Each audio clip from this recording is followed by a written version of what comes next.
Hey Charles, my name is Jordan, which is kind of annoying this question, but now that LeBron is the all-time leading scorer in NBA history with over 39,000 point careers, also ranking top 5 in assists and still climbing rankings in rebounds, blocks, and steals, all while consistently playing 20-plus seasons at an elite level for an old man, winning 4 championships, 4 MVPs, and making 19 All-NBA teams. Who is better, Jordan or LeBron?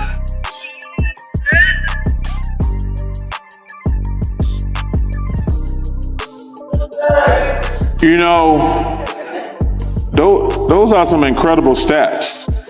They are. Those are some incredible stats. I'm never going to say anything bad about LeBron, I told you. I think he's the 3rd best player I've ever seen play after Michael and Kobe. A hardcore LeBron fan walks right up to Charles Barkley. He looks super confident. He's got all his stats memorized and ready to go. He really thinks these numbers are going to end the GOAT debate right then and there. But what happened next? His entire argument was broken down, piece by piece, in front of a whole crowd. And the craziest part? The real damage didn't even come from Barkley. Michael Jordan had already done an interview on NBC.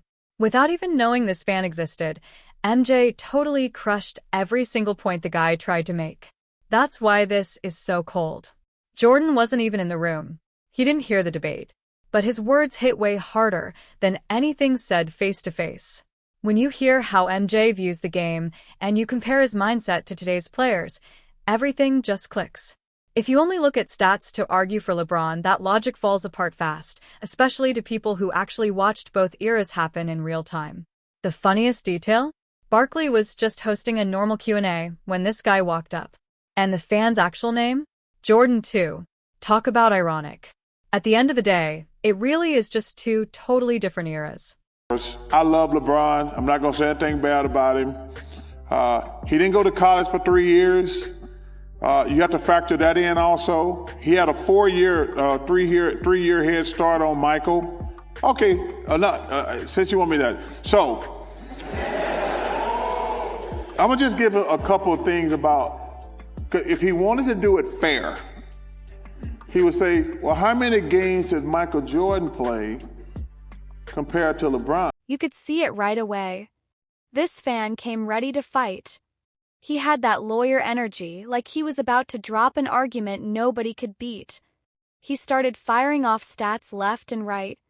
Over 40,000 career points. The #1 scorer in NBA history. Top 5 in assists. Still climbing the ranks in rebounds, blocks, and steals. 22 years of playing at the absolute highest level. 4 rings. 4 MVPs, 21 All-NBA picks. On paper, sounded impossible to beat. Every single stat hit like a heavy punch, one after the other. And the crowd? You could hear them instantly starting to react.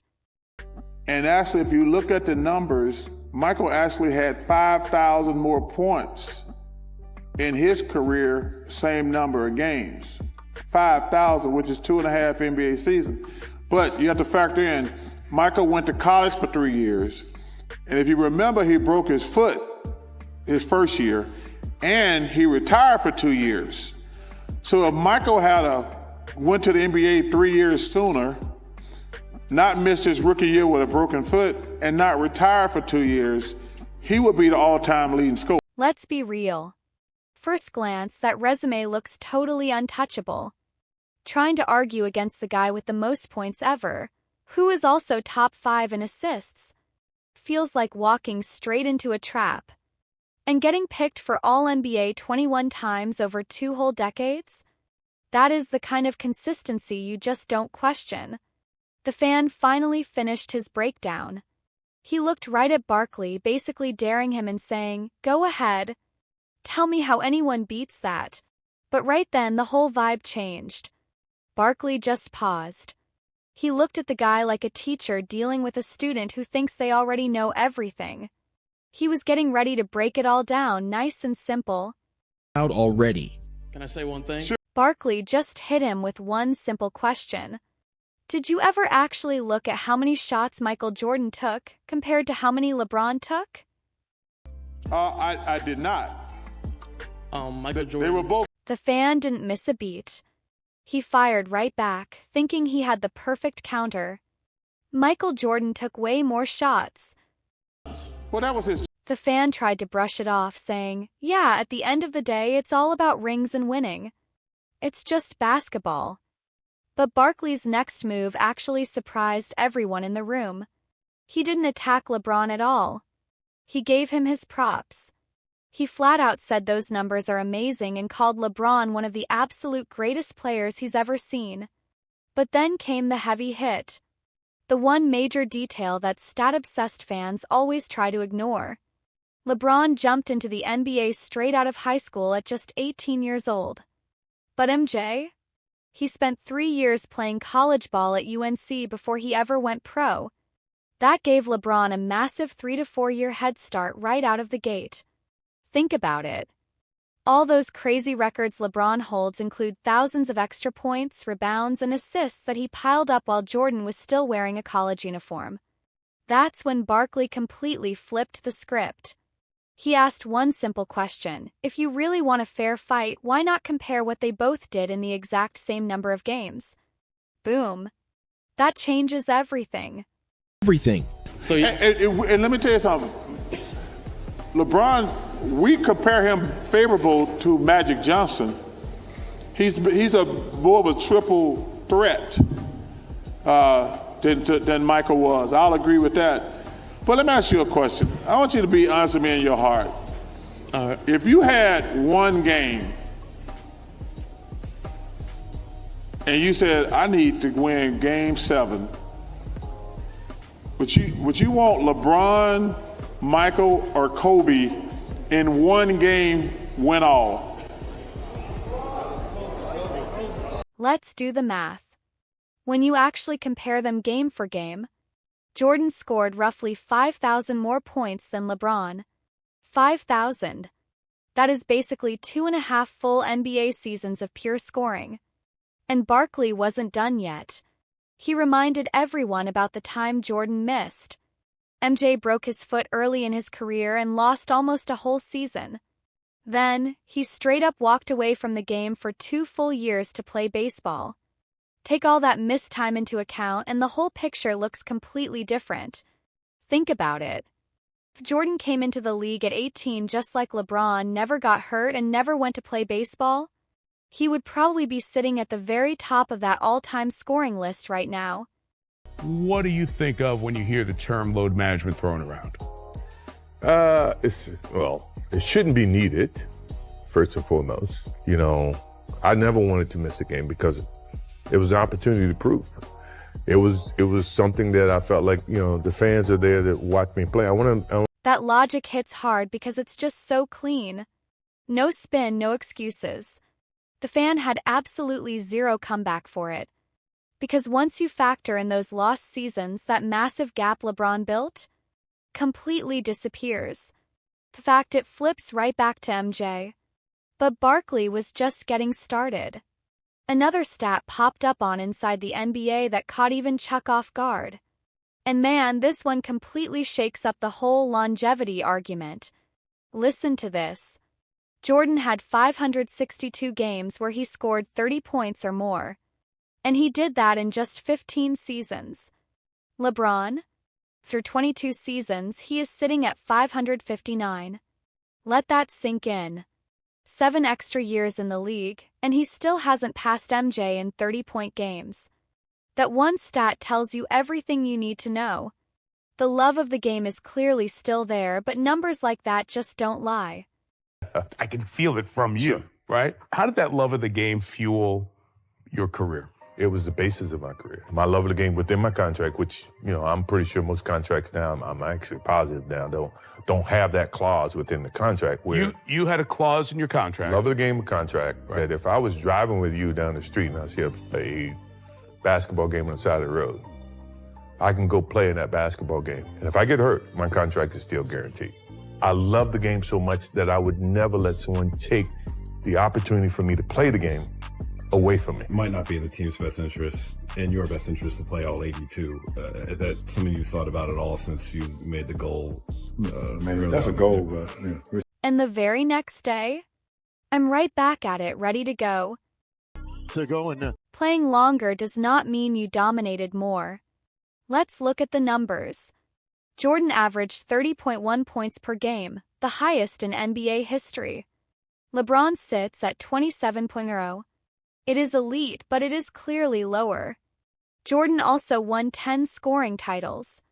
When you put that together, the all-time scoring record starts looking a bit different. LeBron did not pass Jordan by outscoring him every single night. He passed him by staying in the league longer. Those are two completely different paths. And this is exactly where Barkley took the debate away from just pure stats. It is not just about the numbers. It is about how these careers were actually built. The one-team dynasty versus the super team era. Jordan built his entire legacy with one team. The Chicago Bulls drafted him. The Detroit Pistons beat him down for years. But instead of leaving, he stayed.